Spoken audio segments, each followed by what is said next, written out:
Bonjour, bienvenue dans ce tuto consacré aux grands débutants Excel. L'objectif étant de démystifier le tableur et surtout de bien démarrer lorsqu'on a besoin de concevoir de nouveaux tableaux à partir d'une feuille blanche. Alors, avant d'aborder la construction d'un tableau, un petit peu de définition. Question de se familiariser à l'environnement ou à l'interface Excel. Alors, au-dessus, nous avons la barre de titre de l'application, avec à sa gauche la barre d'outils d'accès rapide qui est personnalisable en cliquant sur la petite flèche. Vous pouvez ajouter ou supprimer les commandes qui sont à l'intérieur. Et si vous n'avez pas suffisamment à l'intérieur, vous avez la possibilité d'aller à autres commandes pour en rajouter à partir des commandes courantes ou à partir d'autres onglets. Donc ça, vous pouvez voir ça au fur et à mesure du temps. Le principe étant, si un outil vous intéresse, de pouvoir dire par exemple, j'aimerais bien que la possibilité d'enregistrer un document soit en raccourci automatiquement dans cette barre d'outils d'accès rapide.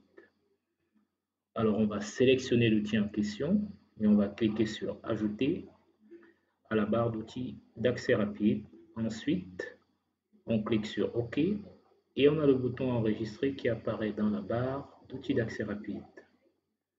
Alors en dessous, nous avons le ruban qui est constitué de plusieurs onglets et à l'intérieur de chaque onglet, les commandes sont regroupées par catégorie.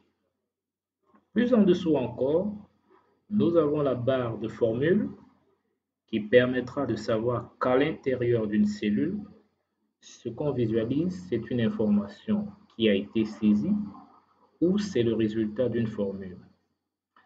À gauche de la barre de formule, nous avons la zone nom qui permet dans un premier temps de savoir quelle cellule va être modifiée lorsqu'on va commencer à taper sur le clavier.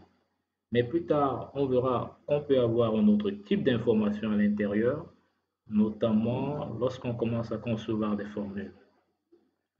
En dessous, on a des en-têtes de colonne. Ce sont des lettres qui vont de A, évidemment, jusqu'à Z. Sauf que quand on arrive à Z, on redémarre à A, à B, à C, etc. Et de proche en proche comme ça, on va jusqu'à XFD. XFD, pourquoi? Parce que nous sommes dans un document Excel de génération supérieure ou égale à 2007.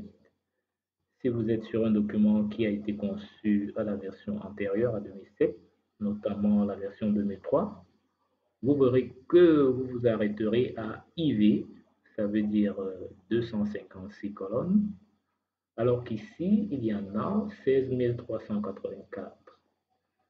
Alors pour vérifier ça, c'est simple. Si vous mettez le curseur comme ceci, en appuyant, c'est-à-dire vous maintenez le bouton gauche de la souris appuyé, vous verrez que la feuille de calcul est constituée de 16 384 colonnes. Et comme vous pouvez le voir à côté, 1 48 576 lignes. J'ai simplement cliqué dans l'angle ici, à l'intersection des en-têtes de colonnes et des en-têtes de lignes pour avoir ces informations-là. Pour revenir sur la cellule A1, plutôt que d'utiliser des barres de défilement ou quoi que ce soit, nous allons faire un contrôle Home, c'est-à-dire en appuyant sur la touche Contrôle plus la flèche gauche. Donc, contrôle Home, on revient directement sur A1. Alors, j'ai donc parlé des en-têtes de colonne, des en-têtes de ligne, et à droite, on a la barre de défilement vertical, et en bas, la barre de défilement horizontal.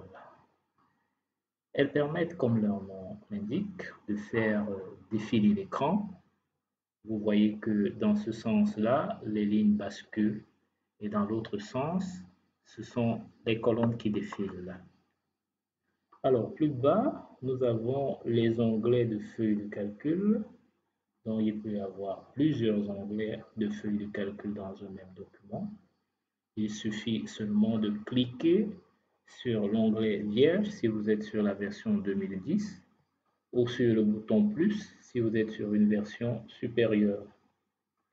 Là, nous sommes sur la version 2010, dont il peut y avoir de petites différences au niveau de la présentation. La dernière barre en bas, c'est la barre d'état. C'est celle qui vous donne des informations en quelque sorte sur l'état de votre environnement. À droite de cette barre d'état, vous avez la possibilité de zoomer, soit avec le petit plus et le petit moins, soit en attrapant le petit curseur à l'intérieur de la barre. L'intersection d'une colonne et d'une ligne s'appelle une cellule. Voilà pour les définitions. Maintenant, on va passer aux premières manipulations qu'il est bon de connaître. Mais avant, pour sélectionner une cellule, soit vous cliquez directement sur la cellule, soit vous vous dirigez à l'aide des flèches en direction de la cellule que vous avez besoin de sélectionner. Pour sélectionner une colonne entière, on va cliquer sur la lettre de la colonne. On observe ainsi que le curseur change de forme. Et pour une ligne entière, on va cliquer sur le nombre qui représente le numéro de la ligne. Pour sélectionner ce qu'on appelle une plage de cellules c'est quoi? C'est en fait un ensemble de cellules qui sont juxtaposées les unes à côté des autres ou en dessous des autres. Alors, la première méthode, on va pointer la première cellule d'angle de la plage et on va faire un cliquer-glisser avec le bouton gauche de la souris.